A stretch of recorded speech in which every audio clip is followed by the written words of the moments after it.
主席蔡英文总统也已经抵达。戴着口罩笑意藏不住，民进党34周年党庆，绿营大咖纷纷齐聚，热烈的掌声来欢迎。不知是不是就担心被做文章，原本赖清德只想拱手，停了几秒赶紧上前和郑文灿握手，毕竟两人被视作2024可能对手，而这一次党庆也全程改用音乐会形式。总统、副总统、行政院长都在，你的音效可以不要用枪声吗？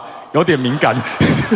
话一出，台下嗨翻，果然很对年轻人的胃。仔细瞧瞧，台下还真的坐了不少年轻人。毕竟总统5206就职后才发出号召令，10天内有2000名年轻人入党，而后蔡时代的布局似乎也悄悄展开。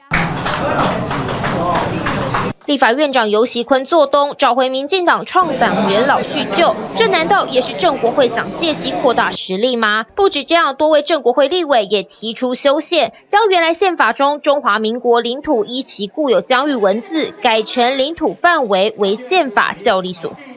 正常国家一直都是我们的信念，也是我们要力推的。那在这一次因为修宪，我们刚好可以把这个议题重新论述。虽然否认和派系有关，但随着正国会整军、英系组织化，海派成立永延会，民进党内部的派系角力更加暗潮汹涌。TVBS 新闻林义杰、张志军、李作恒 SNG 小组台北报道。网上看新闻，请下载 TVBS App 或直接按订阅 TVBS 新闻频道。